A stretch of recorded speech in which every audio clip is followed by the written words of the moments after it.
Жашоодо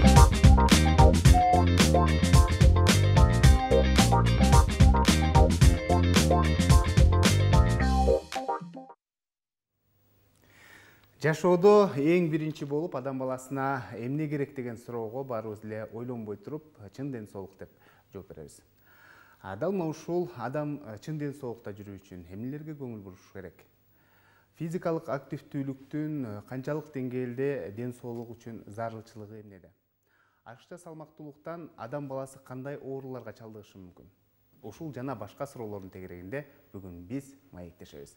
Саламатсыздарбы? Бул ден соолук программасы ЛТР каналында. Аны мен Сейит Амираев алып барам. Ардактуу теле көрүүчүлөр, бүгүнкү чыгарылышыбыздын темасы физикалык активдүүлүк. Аз кыймылдуулук эмнеге алып келет деген теманын алкагында маектешебиз. Эгерде сиздерде да кандайдыр бир программа учурунда суроолор жаралса, сөзсүз түрдө бизге байланышка чыксаңыздар болот. Байланыш үчүн телефондор 032 код аркылуу 55732 жана ошондой эле WhatsApp номери дагы иштейт 0508 87 88 97 номери. Анда студиябызга биз атайын адистерди чакырганбыз. Мен сиздерге тааныштырсам. Имамназар Тайчиев, Ош мамлекеттик университетинин медицина факультетинин микробиология, эпидемиология жана жугуштуу оорулар кафедрасынын башчысы, медицина илимдеринин доктору, профессор, Россиянын табияттануу академиясынын мүчө корреспонденти. Жана ошондой эле кийинки коногубуз Түгөлбай Мамаев, Ош мамлекеттик университетинин медицина факультетинин коомдук саламаттык сактоо кафедрасынын башчысы, медицина илимдеринин доктору, профессор. Саламатсыздарбы? Студиябызга кош келипсиздер. Негизинен соңку убакыттарда эл арасында оорулар көбөйүп кетти, оорулардын түрү чыгып атат деген сөздөр байма-бай эле айтылып келет да. Айрым бир адистер бул техниканын өнүгүүсүнө шылтап, ошондон улам биз аз кыймылдуулукка келдик, ошондон улам деп да айтып келишет да. Сиздер кандай жооп берет элеңиздер? Ушул боюнча баштасак маегибизди. Рахмат. Биринчиден ушундай чоң аудиторияда баалашып, шарттырып бизди чакырганыңыздар үчүн чоң рахмат. Саламатсыздарбы, урматтуу телекөрүүчүлөр. Бул теманын тегерегинде физикалык активдүүлүк проблемасынын тегерегинде абдан чоң проблемаларды көрсөк болот да. Бул бүгүн эле чыга калган медицина чөйрөсүндөгү проблема эмес, бул көптөн бери эле келатат. Мына мен 45 жылдан бери практикалык жана илимий чөйрөдө медицина жаатында байкаштырып жүрөм. Физикалык активдүүлүккө байланышкан өтө чоң проблемалар бар. Мен өзүмдүн адистигиме карата айтсам, профилактика, оорулардын алдын алуу, дарылоо жана аларды дарттапмалоо, негизинен 3 багытта кетет да. Ушу 3 багытта тең өзүнүн ролу жана орду бар проблема да бул. Анан кийин бул абдан кең чөйрөнү камтыган проблема. Практически ар бир адис, медицина чөйрөсүндө ар бир адис өзүнүн ошо караган нозологиялык формалар деп коебуз, оорулар менен байланыштуу проблемаларды көрсө болот. Анан кийин чоң бул жерде дагы ошо кандай тапмалоо позициясынан алганда кандай физикалык чектөөлөр болуп калат ооруларда, ошол аркылуу туура диагноз койсо болот. Анан кийин айрым бир тактикалык жанагы дарылоо процессинде дагы ушул физикалык активдүүлүктү колдонуп, айрым упражнение, гимнастикаларды колдонсо болот. Мына неме кыймыл аркылуу алдын алуу жагын божомолдосок да болот деп айтсак болот да. Анан бүгүн мен Түгөлбай Мамаевич менен бирдикте гигиеналык, көбүнчө алдын алуу аспектинде көбүрөөк иш сөз кылабыз деген ойдомун. Анан мисалы үчүн мен бул физикалык активдүүлүктү биздин организмде негизги жүрүп турган мына заттардын алмашуу процессинде чоң ролу бар десем болот. Метаболизм деп коебуз. Ушул метаболизмдин эки жагында тең. Организм дайыма ушу өсүп өнүгүү жолунда жүрөт да. Ал өсүп өнүгүү жолунда бул физикалык активдүүлүктүн ролу жана клеткалардын өсүшүндө, белок синтездеп иштеп чыгууда чоң роль ойнойт. Бул бир жагынан, экинчи жагынан бул процесс постоянно дайыма эле ушу энергияны муктаждуу энергияга. Ошол энергияны иштеп чыгуу, тамактануу аркылуу жана балансированный тең салмактуулук тамактануу аркылуу анан ушу энергия менен камсыз кылып, ушу эки багытта дагы ролу чоң да. Мен азырынча ушул чоң кийинки этаптарында дагы майдалап кетсек болот да. Ушундай айтам. Түгөлбек мырза, сиз кандай жооп берет элеңиз? Бүгүнкү күндө чындыгында оору ушул аз кыймылдуулуктан көбөйүп баратабы же дагы бир башка себептери барбы деген да суроо жаралды ушул боюнча да. Рахмат. Саламатсыздарбы, урматтуу теле көрүүчүлөр. Мына бүгүн ошо ЛТР каналына келип, ден соолук боюнча маалымат берүүгө биз келип отурабыз. Муну өзү каналда атайын ден соолук деп бурч ачып, бир жумада, бир күндө 1 сааттан ошо телевизор аркылуу жеткирүү бул жакшы нерсе деп ойлойм. Ден соолук жөнүндө мурункуда мындай болгон эмес.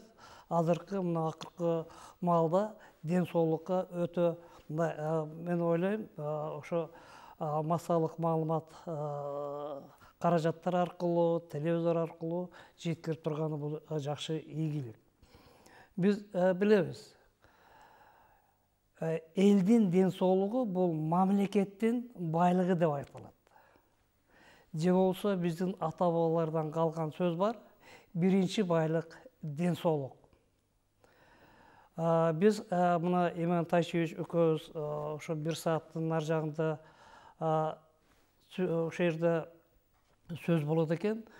Биринчи биз кимди айтабыз ден соолукту чыңдоо, же болсо кимди оорулоо. Ошол ден соолук эмнеге көз каранды болот? Ошо ден соолукту кантип чыңдайбыз? Бул ар бир адамдын эле өзүнө жараша болобу, же болсо айылына чөйрөгө, жашаган жерине, иштеген жерине, же болсо жанакы өзүнүн жашоо мүнөзүнө байланыштуу болобу деген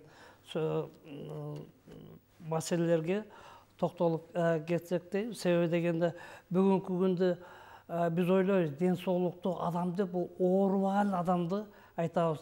Бул оорубайт, бул ден соолугу чоң деп. Ал эми бүгүнкү күндө мына бүткүл дүйнөлүк саламат сактоо уюмунун атайын берилген түшүндүрмөсү бар. Ден соолуктуу адам бир эле оорусу эмес, оорусу бар эмес, ал психологиялык жактан, физикалык жактан, социалдык жактан бейкамсыз болуш керек. Ошондо ошо критериялар менен биз адамдарды ден соолугу чың же болсо ден соолугу начар деп айтылат медицинада. Бир атайын изилдөөлөр бар.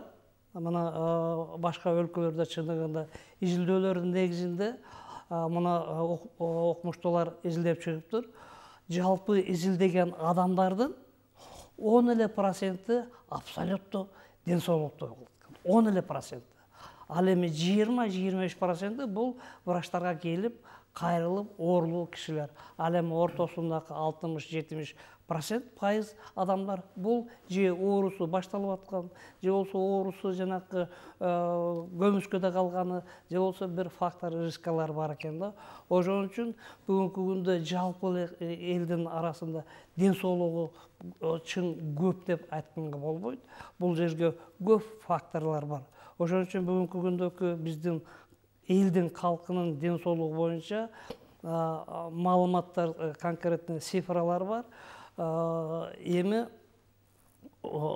маселе кантип элдин арасында түшүндүрүү иштерин, кантип элдин арасында ар ким өзүнүн ден соолугун чыңдоо маселесин жеткирүү болуп атат.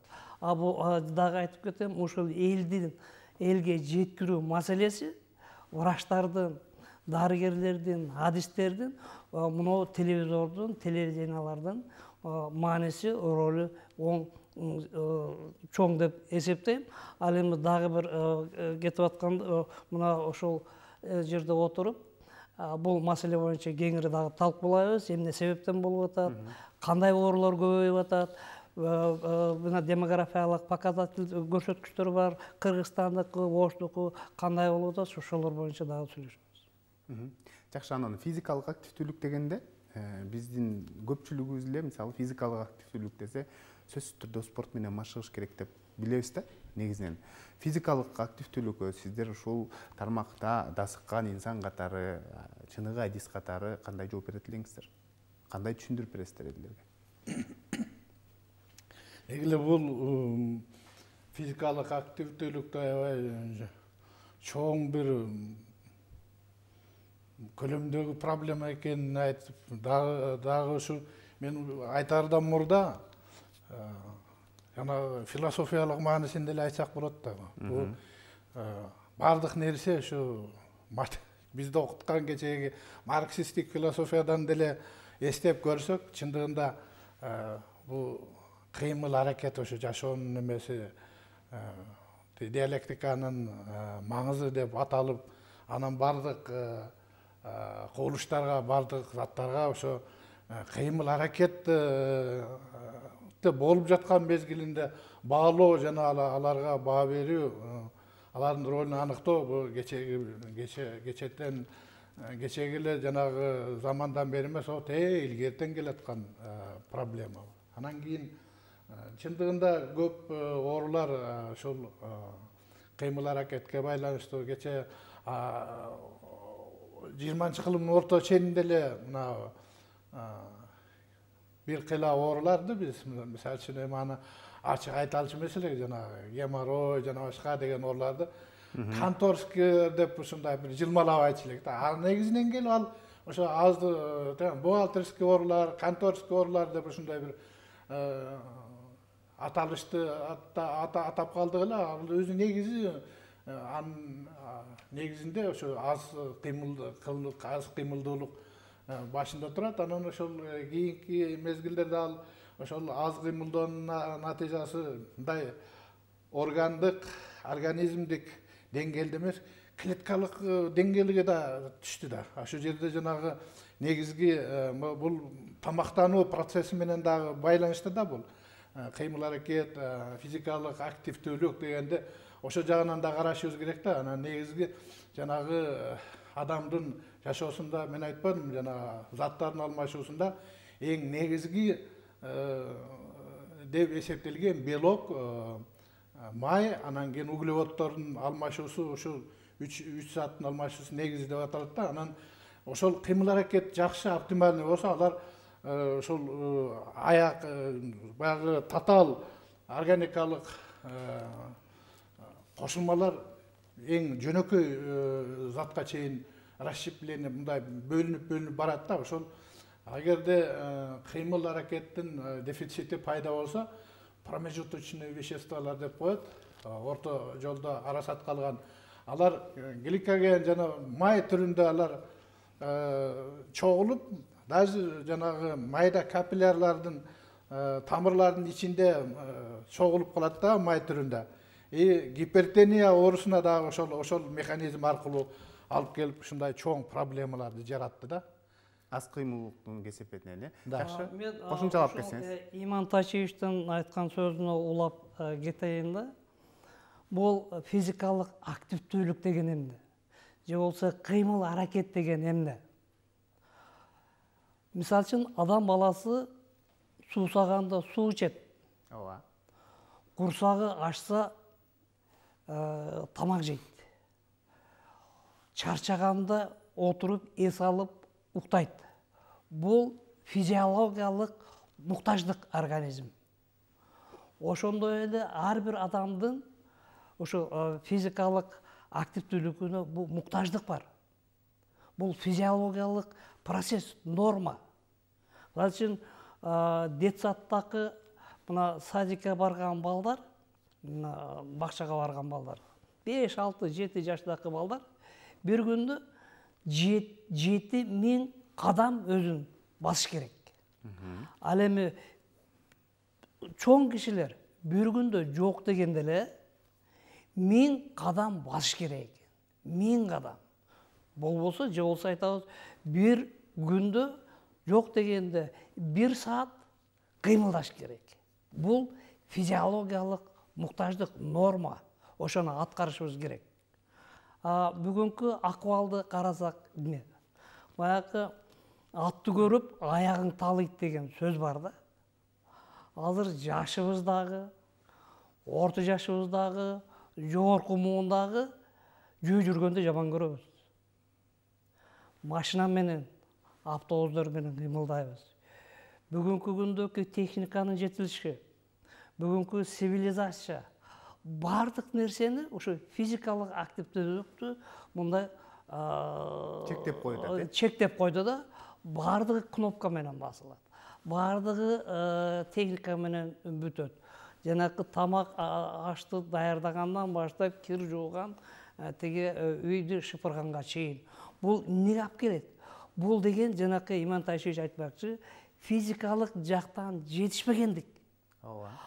Физикалык жетишпегендик болсо, жанакы курсагың ачканда тамак жебей койгондой эле, же болсо суусаганда бул физиологиялык муктаждык.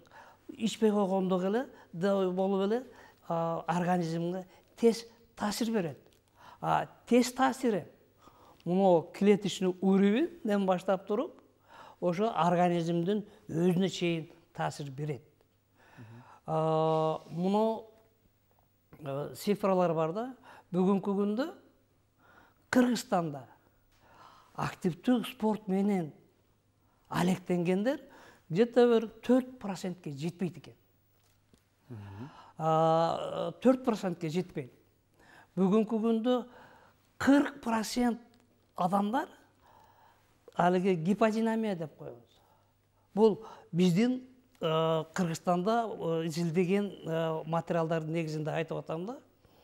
Ошонун негизинде жанакы семирип кеткендер, оорулардын көбөйүп кеткендери болуп атат. Бул ошон үчүн маселе турат.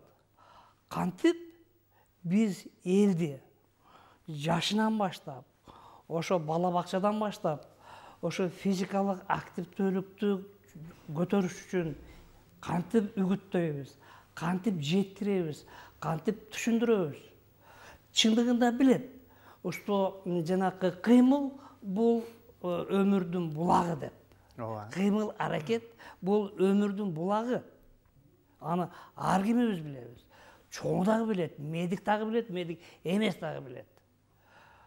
Бирок ошону кандай ишке ашырып атабыз? Бул жерде ишке ашырганда көп проблемалар бар. Объективдүү проблемалар бар, субъективдүү проблемалар. Мисалы үчүн, мына шаар ичинде, мына бизге окшогон кишилер, же өздөрүнүн жашыраактары физикалык жумуш практически аткарбайт. Жасабайт, Жасабайт. Себеби жасай турган шарт дагы жок. Көп кабаттуу үйдө турат. Көп кабаттуу үйлөр. Келесиң, диванда жатасың, газет окуйсуң, телевизор көрөсүң, кыймылдайт, тамак жебересиң. Же болсо жана детсадка барган балдарды. Садикке кандай шарт экенин биз билебиз. 25 бала тарбияланып турган жерде 50ден ашык бала. Эртеден алып келет, кечкурун алып кетет. Мына бүгүнкүдөй болуп, эшикте жамгыр жаап, кар жаап атса, балдарды ошол кичинекей комнатанын ичинде кыймылдатпай отурат. Кыймылдабайт. Эжекелери урушат, кыймылдабай, жүгүрбө деп. Эшикке чыгарбайт. Саат 5тен кийин ата-энеси үйүнө алып кетет. Ошондо үйүнө алып кеткенде дагы эч жака чыгарбайт. Үйүндө отурат. Шоктонба, кыйкырба деп. Ошонон биз балдар жаш кезден ошол жанакы физикалык активдүүлүктүн жетишпегенди мынау жаш кезинен болуп атат да. Бул барып кийин ушул өнөкөткө айланып, мынау оорулардын, особенно социалдык оорулардын, жанакы Иман Тайшевич айтып кетти, кан тамыр оору, артериаль гипертензия, жана башка дем алуу органдарынын оорусу, же болсо жүрөк кан тамыр оору, көбөйүшүнүн бирден бир себеби ушул кыймылдын аздыгы. Конечно, бул жерде факторлор көп, бирок ошолордун орчундуусунун бири аз кыймылданыш. Эми проблема ошол кантип элди кыймылдатканга, спорт менен алектенгенге, жүгүрткөнгө шарт түзөбүз. Бул кийинки маселелер дейт. Жакшы маселелерди айтып өттүңүз. Негизинен биз деле өзүбүз деле эмес, мисалы шаарда жашаган балдарыбыздын дагы саламаттыгы жөнүндө ойлонушубуз керек экен да. Аларга дагы кайсы бир убакыт таап дегенде эртең мененби кечинде аларды дагы мисалы таза абага алып чыгып, чуркатып, ойнотуп, анан кийин бала бакчага жеткирип, же болбосо бала бакчадан кийин дагы ошондой аларга дагы кандайдыр бир мүмкүнчүлүктөрдү түзүп берүү, бул ар бир ата эненин өзүнүн колунда десек болот да. Анан телекөрүүчүдөн мындай суроо келиптир. Саламатсыздарбы? 36 жаштамын дейт, 85-90 килограмм болуп кеттим дейт. Анан азыркы учурда дейт, өзүмө ушул денемди чарчатып дейт, ушул дене тарбия менен машыгайын, же болбосо спорт менен машыгайын деп аракет кылсам дейт, бирок башым айланып, башым катуу ооруп дейт. Эмне кылышым керек? Мен кантип ушул ашыкча салмактуулук менен күрөшөм деген суроо калтырыптыр. Мен бул суроого мындайча да айтат элем. Өзү негизи проблема здоровьяда, ошол ден соолукта бар экен да, ошо баш айланып. Анын үчүн ошо өзүнүн ошо тейлеген участковый врач деп коет. Азыр врачтар дагы жакшы түшүнүп калды. Негизинен айтайын дегеним, бир аз кеңирлетип айтсам, азыр элибиз жакшы жолго түшүп бараткан тенденциядабыз да. Өзүнүн ден соолугу үчүн ар бир гражданин мындай бир кам көрүп дегендей ошо позицияда турат да. Экинчи жагынан мынабу суверенитет мезгилинде аябай чоң проблемаларды өттүк. Мына медицина чөйрөсүндө өтө өзгөрүүлөр өтө чоң болду. Мисалы үчүн кечээ эле 20-кылымдын этегинде ошо суверенитетке өтө электе көп нерселерди ошо мамлекеттик эсебинен ошол алдын алуу жактарына кыймыл аракетке келтирүү жагы мамлекеттин мындай элге көргөн кам көрүүсү катары каралган да. Мисалы үчүн биз мына кечээ эле Союз мезгилинде саат 10дон 20 мүнөт өткөндө 10-15 мүнөт жалпы СССР боюнча жанагындай өндүрүш гимнастикасын ойнотчу элек. Анан кийин мына айрыкча медицина чөйрөсүндө биз мисалы үчүн элдердин ошондой туура жашап, ошондой түшүндүрүү иштерин ар бир ай сайын ар бир медициналык кызматкер 4 сааттан кем эмес иш кылыш керек деген шарт бар, талап бар эле. Биз ошону да ар бир планеркада, ар бир медсоветте карап, анын ошо ким жасады, толук ошол нагрузкаларды аткарды, анын натыйжасы кандай болду деп сурамалар бар. Эми анын баары өзгөрдү. Азыр башка чөйрөдө, мына азыр эми мына суверенитет мезгилинде бул менин оюмча дагы жакшы көрүнүш бу. Ар бир адам өзүнүн ошо ден соолугу үчүн кам көрүп калды. Мына мисалы үчүн өзүнүн ден соолугун кам көрүп, жанагынды айтып атканын өзү дагы бул ошо кишинин ошо туура жолго түшкөнү, ушундай проблемам бар деп. Азыр ошо участковый врачтар менен бул конкреттүү мындай себебин аныктап, анан кийин ага дагы тийиштүү иштелип чыккан алгоритмдер бар. Ошол боюнча рекомендацияларын аткарса болот да. Жакшы, кошумча алып кетсеңиз. Кошумчада жанакы айтып атпайбы, 36 жашта болсо, семирүү. Азыр глобальный проблема болуп атат да, эми орусча ожирение деп атабыз. Ашыкча салмактуу. Мына Кыргызстан боюнча эле жана айттым, 40% адам салмагы нормадан салмагы көбүрөөк экен. Бул бүгүнкү күндөгү эпидемия болуп атат, жана жугуштуу оорулардай болуп жүрөт. Бир эле Кыргызстанда эмес, бүткүл дүйнө жүзү боюнча. Бунун себептери көп да, көп. Эми бүгүнкү күндө ошол ашык салмак менен кантип күрөшүш керек? Күрөшүш керек. Бул бирден бир, конечно, бул ашыкча салмакты бир эле кыймылдын аздыгынан эмес, бүгүнкү күндөгү мына тамак аш маселеси. Бүгүнкү күндөгү жашоо мүнөз, ошолор да болуп кетет. Эми анын ушу бирден бир маселе бүгүнкү күндөгү кыймыл аракетке, физикалык активдүүлүктү жогорулатуу үчүн бизде шарт барбы жокпу? Себеби дегенде жана айттык. Мисалы үчүн тамакты ишиңде да ичесиң, үйүңдө да ичесиң, эс алып жүргөндө да тамакты ичесиң. Значит, кыймыл аракетти үйдө дагы жасаш керек. Ишиңде да жасашың керек, көчөдө эс алып жүргөнүңдө дагы жасаш керек. Анын үчүн эмне керек? Анын үчүн шарт керек. Биринчи шарт керек. Эми ар бир үйдө эле андай шарттар боло бербейт. Бирок ар ким ошо короосунда болобу, үйүнүн ичинде атайын кичинекей спорт аянтчыларды курушат, же болбосо жанакындай гантелдерди алып келип, аны менен алектенишет. Ал эми адам баласы убактынын көбүн ишинде өткөрөт. Ишинде. Мына биз иште, же болбосо балдар окуусунда, мектепте, жогорку окуу жайларда. Ошол жерде шарт болуш керек. Мен карап чыктым, Кыргызстан боюнча описал. Где-то 10 000ге жетпеген ошо спорттук физкультуралык сооружениялар бар экен. Анын где-то 7,5 миңи жанакы спорт площадкалар, спорт залдар. Бул деген мектептеги, окуу жайлардагы башка. Ал эми жанакы комплексный оздоровительный центрлер деген бар, борборлор, бассейндер, алар 100ге жетпеген Кыргызстан боюнча. Булар бүгүнкү күндө жетишсиз да. Мектептин эле балдары барат, ал эми калган жашоочулар кайда барат? Ал үчүн мына биздин Ошто анча-мынча жерлерде жанакы билесиңер парктарда, мына скверлерде атайын снаряжениялар коюп, ошолор менен эртең менен кеч алектенишет. Бирок бардык эмес. Айыл жерлеринде, райондун борборлорунда бундайлар дээрлик жок. Мектептин спорт залы бар, мектептин спорт площадкалары бар. Ал эми атайын курулган нерселер жок да. Значит, бул биздин чөйрөбүздө. Же болсо мына иште. Мына чет өлкөдө биринчи кезекте өзүнүн иштеген жумушчулардын ден соолугу жөнүндө кам көрөт.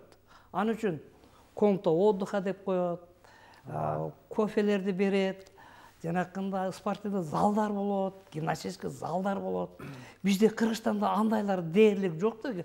Бир эле жанакы чет өлкөлүк чоң компаниялар өздөрүнүн сотрудниктерине коюптур. Ал эми бизде мына Ошто же болсо райондордо дээрлик жок. Жакшы. Негизинен бул мамлекеттик деңгээлде өзгөчө көңүл буруп болуш керек деп айтып калдыңыз. Бул деген биринчи ошого шарт түзүш керек. Бирок мына ушул шарт түзүлгөнгө чейин мисалы элдердин саламаттыгы начарлап кетип атпайбы? Мисалы тамак жейбизби? Ошол тамак жегенден кийин аны энергияга айландырып ушул тамакты сиңириш керек деп айттыңыз да негизиненчи. Анан биз мисалы 5-10 мүнөт убакыт бөлүп, жеңил көнүгүүлөр жасап, же болбосо сыртка чыгып, таза абада басып койсок деле бул ашыктык кылбаса керек деп ойлойм да негизиненчи. Туура. Тамак жейбиз. Бүгүнкү күндө кандай тамак жейбиз? Мисалы үчүн калорийный дейбиз. Ал мисалы үчүн белок негизги. Жанакы майларды азыраак жейт экенбиз да, көбүнчө углевод затын бар тамак аштарды көбүрөөк жейт экенбиз. Углеводду канчалык көп жесең, ошончолук энергия берет да. Мисалы үчүн 1 грамм углевод мындай 4 килокалорий энергия бөлүп чыгарат да. Bir күндө биз где-то бир 2,5–3,5 миң килокалориялык тамак жейбиз. Ошонун биз расход кылышыбыз керек. Бензин куйсаң, ошо бензин менен бир жака жетишиң керек. Иштеп. Биз бензин куябыз дагы былчыйып эле отуруп атпайбызбы? Каяка кетет? Ошол ал эч жака расход болбойт дагы. Жанакы эркектердин курсагы чыгат, аял кишилердин белине чыгат. Баягы расход болбой калган углеводдор майга айланат дагы, майды ошодо кылып туруп жанакы кыздардын фигурасын бузган.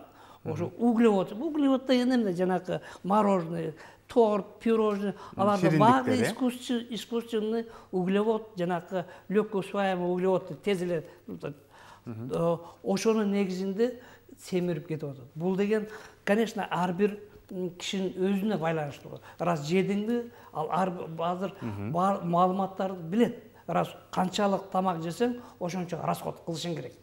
Жакшы. Антпесе жөндөн жөн эле чыгып кетпейт да. Жакшы. Кийинки суроо негизинен ушул соңку вакыттарда жогоруда айттыңыздар да, ушул ден соолукка өзгөчө көңүл бура баштадык деп. Мына пандемия келгенден бери дагы ушул өзүбүз ден соолук жөнүндө ойлонуп калдык. Негизинен адам баласы ооруган учурда эле ден соолугу жөнүндө ойлойт экен да. Же болбосо кандайдыр бир көйгөй жаралса, толуп кетип, кыймыл аракеттен кыйналып аткан учурда ошентип ойлоп калышат экен.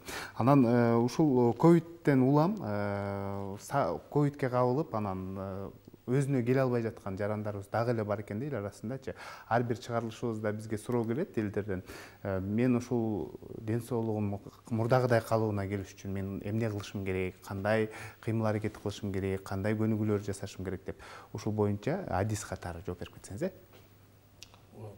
Абдан туура, жана эң орчундуу суроолордун бири болду.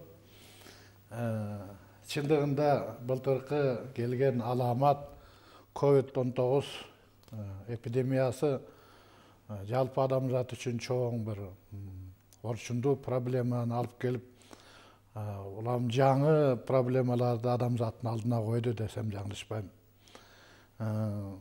Бул биринчиден мен как вирусолог, иммунолог катары дагы, эпидемиолог катары дагы айтып койсом болот бул проблеманы. Чын эле бул вирус аябай жөнөкөй жаныбарда эң төмөнкү тепкичтеги жөнөкөй жаныбар. Анын организмин карасаңыз капсид ящик деп коет. Ошо ящиктин ичинде ядросу жатат да, же РНК, же ДНК. Анан беркиндей белок синтез кылып өзүнөн өзү көбөй албайт бул. Ал көбөйүш үчүн биздин клетка жабышат да.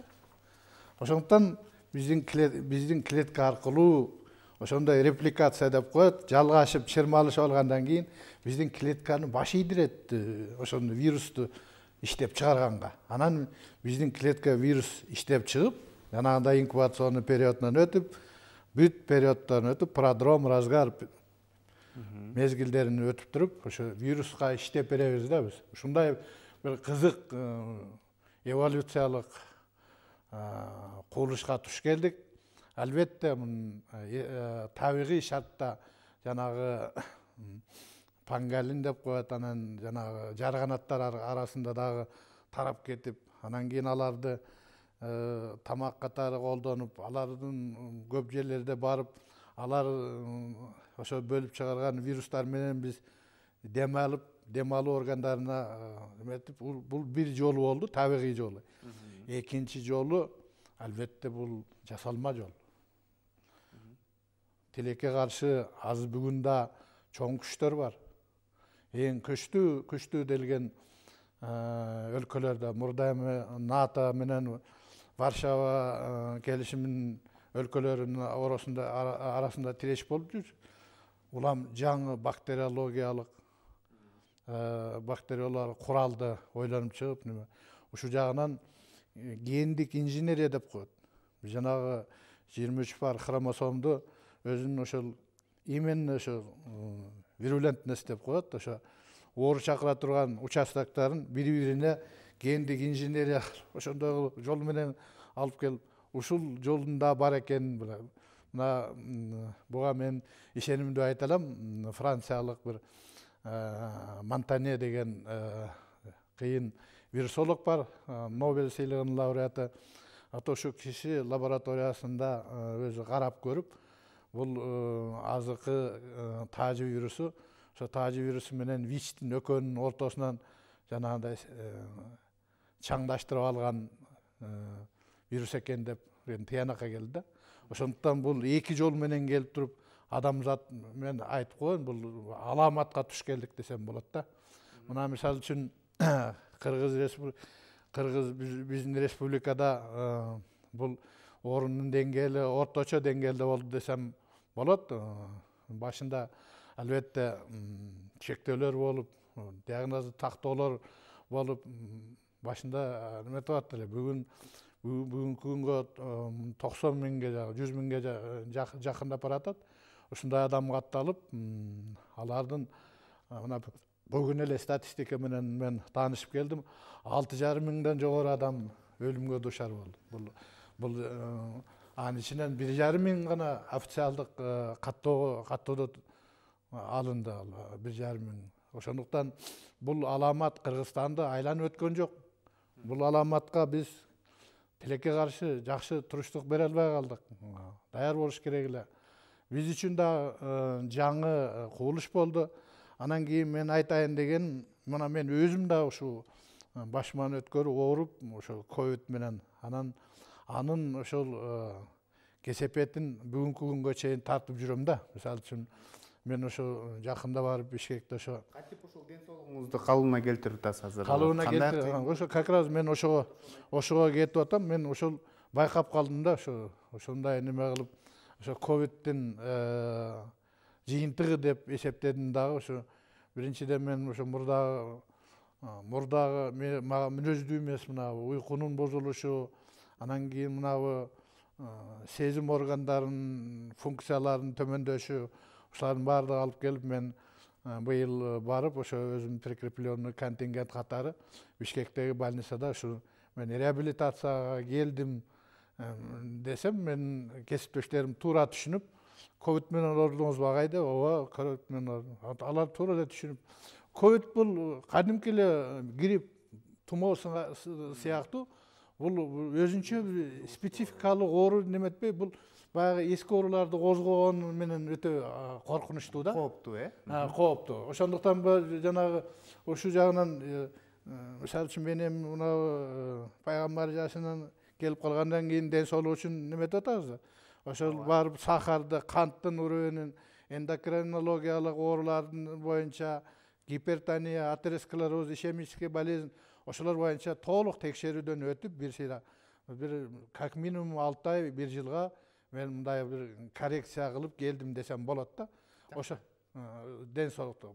Дал ушундай подход, мамиле менен ушу ар бир Кыргызстандын гражданындагы ошо жашаган жеринде ушундай мамилеге туш келсе болот да. Буга азыр как раз ошо медицина кызматкерлерин ошого багыттап атабыз. Булар билет көбү.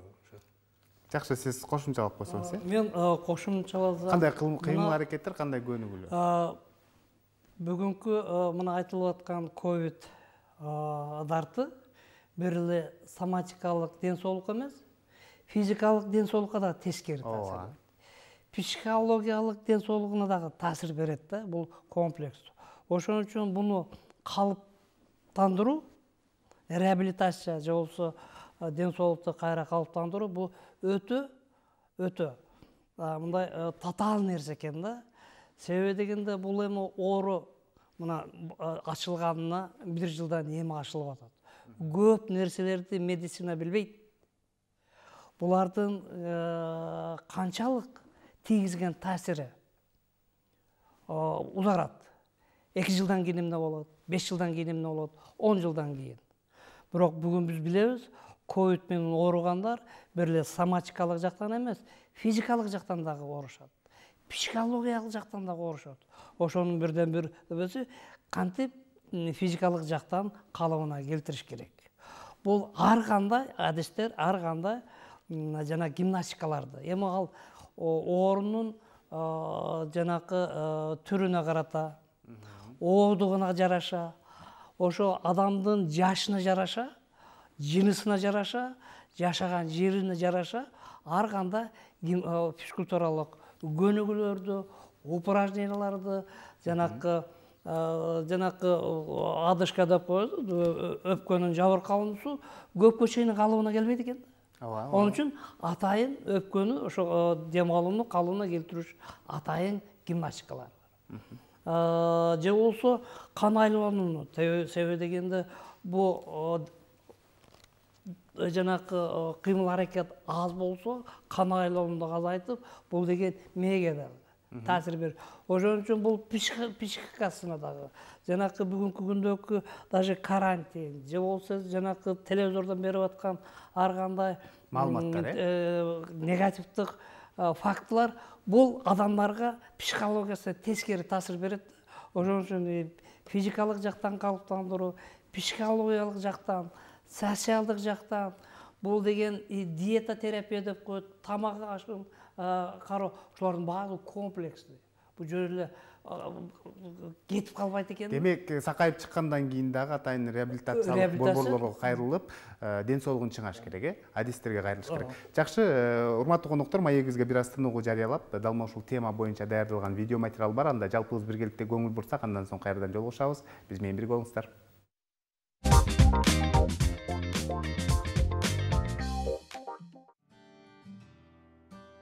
Физикалык аракетсиздик дүйнөдө өлүмгө алып келүүчү 4-чү орунда турат. Дүйнөдө физикалык активдүүлүктүн деңгээлинин төмөндөшү байкалууда жана ар бир 3-чү адам активдүү эмес. Бирок жагымдуу чөйрөдө физикалык активдүүлүктүн жогорулашы ден соолукка ар кандай курактагы адамдар үчүн пайдалуу.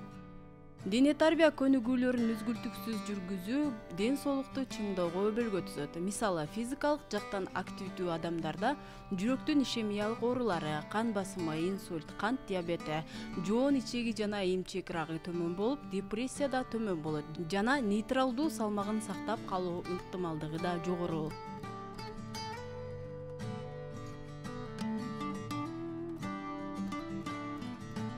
Биз көбүнчө физикалык аракетсиздикте болгондо сөзсүз түрдө бизде ар кандай оорулар келип чыгат. Ошондуктан физикалык активдүү болууга ашыгыңыз. Мисалы, 5 жаштан 17 жашка чейинки адамдар күнүнө жалпы 60 мүнөттүн ичинде орточо жана күчтүү физикалык көнүгүүлөр менен алектениши керек. 60 мүнөттөн ашык физикалык кыймыл ден соолукка кошумча да пайда алып келет. Ошондуктан ар дайым кыймылда болууну унутпаңыз.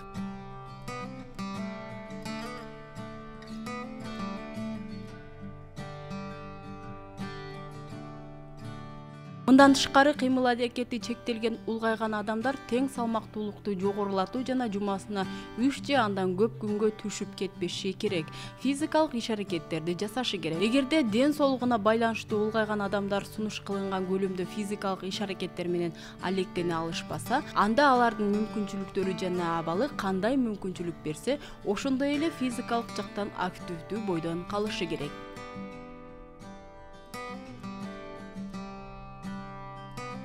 Жаш өзгөчөлүгүңүзгө карабай сиз ар дайым физикалык жактан активдүү болсоңуз, бир чети ден соолугуңузга жакшы, ал эми экинчи чети сиз өзүңүз каалагандай сымбаттуу фигурага ээ болуу мүмкүнчүлүгүңүз да бар.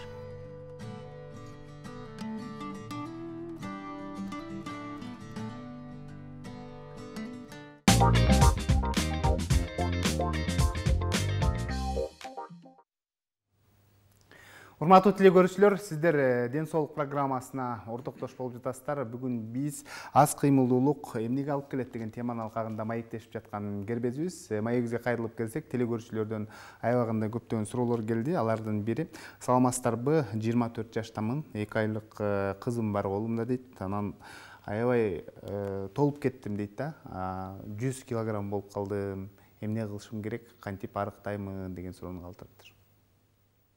Өзүнө карата суроо берип атабы же баласына? Өзүнө карата. Кандай жооп берет элеңиздер? Бул жерде мен айтар элем, тезинен ошо врачтар, эндокринолог врач менен гинекологко жолугуп, анан консультациясын алып, анан кийин диетаны караштырыш керек. Эми баягы кыргыздарда талгак болуп, ал талгактын немеси боюнча дагы өздөрүнчө көп ашып кетет го, диетаны ашыкса. Ошондуктан алар менен мындай кеңешип иш кылган жакшы. Менимче ошо раз семирип кетсе, камыр оокаттарын чектеш керек, майды чектеш керек, анан нандын ордуна сухарикке өтүш керек. Ошондой кеңештерин тийиштүү адистер берет деген ойдомун. Демек, гинекологторго, анан эндокринологторго кайрылыш керек, Жакшы, кийинки суроо. Саламатсыздарбы? Неберелерим дейт, аябай чуркап көп ойнойт дейт. Анан ден соолугу да жакшы дейт. Гемоглобини 132, бирөөсүнкү 124 чыгып атат дейт. Анан биз ойлоп калабыз дейт, гемоглобини өтө жогору болуп кетпедиби деп ойлоп калабыз дейт. Сиздер кандай жооп бересиздер? Жок, эми балдардын активдүүлүгү бул табигый эле нерсе жанакы. Бул жанакы балдар жана айттым го, балдар бир жерде отура албайт. Ал деген физиологиялык муктаждык. Жанакы шок болгону бул жакшы эле. Ал эми гемоглобин бул ордунда эле. Ал эгер аз болсо өзүнчө тамактар бар, врачтар тиешелик адистер кеңеш берет. Бул жерде чочулай турган норма деле нерсе жок, норма деле болот. Эгерде башка бир симптомдору болуп, бир белгилер болсо, жашаган жеринен врачтарга кайрылып, конкретно анализди алып туруп, анан кийин жогун беришет медиктер. Жакшы, байкадыңыздарбы, соңку убакыттарда мисалы эртең менен жаратылыш коюнунда баскан, же болбосо чуркаган, же болбосо кечке маал ушул атайын эс алуу убактарында басып жүргөн адамдарды көп көрө турган болдук да. Бул жакшы жөрөлгө десек болот негизинен. Айтсаңыздар, дарыгер катары эртең менен чуркаган жакшыбы же кечинде чуркаган жакшыбы? Айрым бир адистер мисалы эртең менен чуркаса бул жүрөккө кандайдыр бир оорук келет деген дагы маалыматтарды айтып келишет да. Бул жерде эртең менен чуркаш керекпи, кечкурун чуркаш керекпи? Бул жерде точно рецепт жок. Бул ар бир адамдын индивидуальный. Качан убактысы болот биринчиден? Конечно, эң биринчиси эртең менен чуркаган. Себеби дегенде эртең менен турганда аба таза болот, жанакындай ызуучу аз болот, элдер аз болот. Ошол жерде чуркаса жакшы болот да. Ал эми кечкурун, эми кээ бирлер убактысы болбойт, башка болбойт, кечкурун чуркаса деле, бирок кечкурунку чуркаган бир 7-ге чейинки гана убакта азыраак чуркаган. Себеби дегенде өтө физикалык активдүү, бул бар жокту организмди дүлүктүрүп, кечкурунку уйкуну бузат. Ошон үчүн мүмкүнчүлүк болсо эртең менен чуркаган жакшы болот да.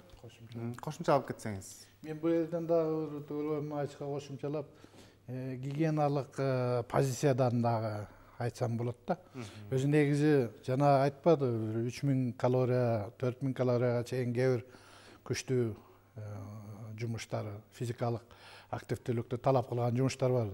Где-то ошо 3000-4000 калориянын өзүнүн нормасы бар да. Биз грубый форма 3-кө бөлүп алабыз да.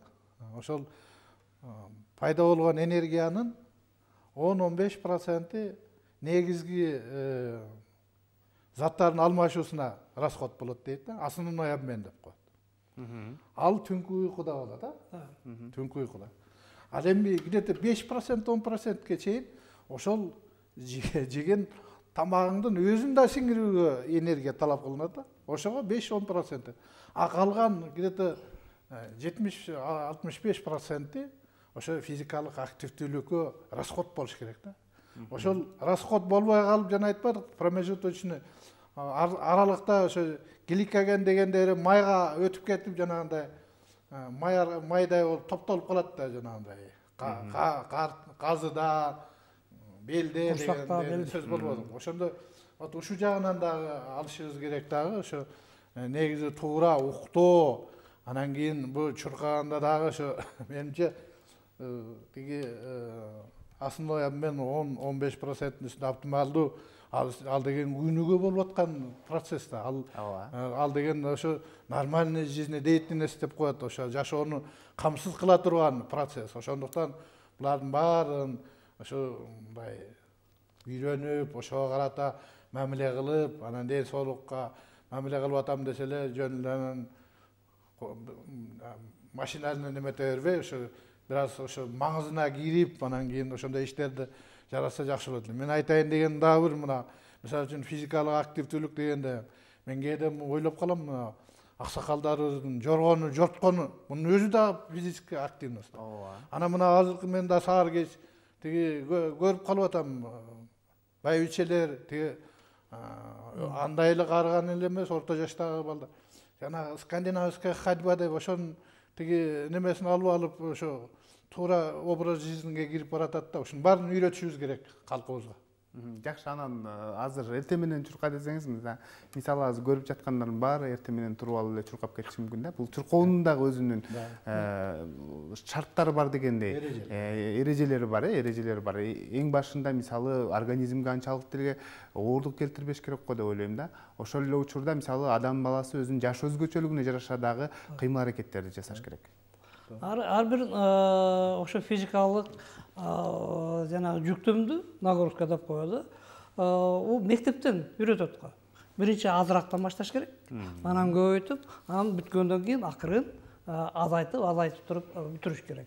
Эми жанакы жашына карата, адамдын ден соолугунун акыбалына жараша, оорулуу же оорул эмеспи, эмнеси оору же ошолордун баардыгын эске алып туруп, анан кийин жанакы кыймыл аракетти, спорт менен аракетти жасаш керек. Жогоруда айтып өттүм, негизинен адам баласы ооруган учурда гана өзүнүн ден соолугун ойлойт экен да. Ага чейин мисалы башка маселелер биринчи орунда турат экен да. Айтайын дегеним, мисалы биз эгерде ден соолугубузду ойлобосок, же болбосо аз кыймылда болсок, кандай оорулар жаралат? Ушуну айтып өтсөңүз. Ар ким эле ден соолук деп айтабыз. Ооба. Ден соолук деп. Жана айттым го, ден соолук. Бирок бүгүнкү күндөгү шартта, бүгүнкү социалдык абал, экономикалык абал, ушу көп кишилерди, особенно жаштарды, ушу ден соолук жөнүндө азыраак ойлогонго түрткү болуп атат да, түрткү болуп атат. Эми ден соолук керек. Мисалы үчүн айтабыз, эне аман, баламан деген сөз бар. Биринчи жанакы эне болочок энелерди ден соолугу жөнүндө кам көрүш керек. Ал деген качан башталат?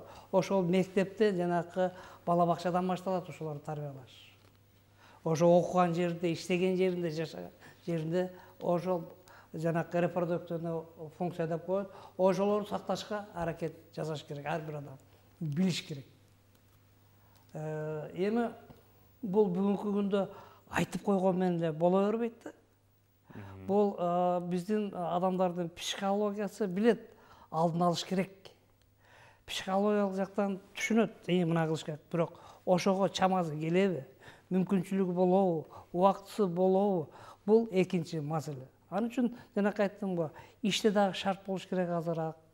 Мына жашаган жерде шарт болуш керек. Мисалы үчүн мына велодорожка деп качантан бери айтып жүрөт.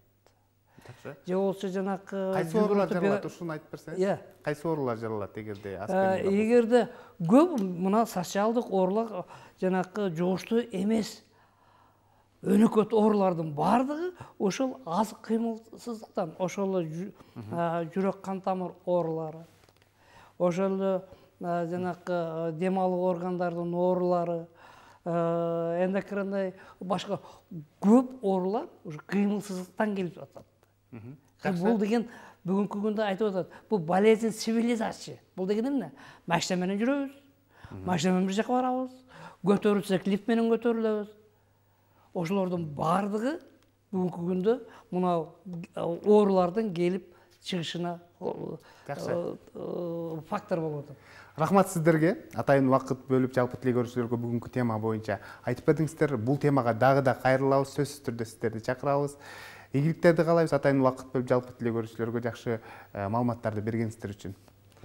Оорубаңыздар. Ушун менен ден соолук программасы өз соңуна келип жетти. Аны мен Сейит Амираев алып бардым. Кайрадан эфир аркылуу амандашканча сак саламатта туруңуздар.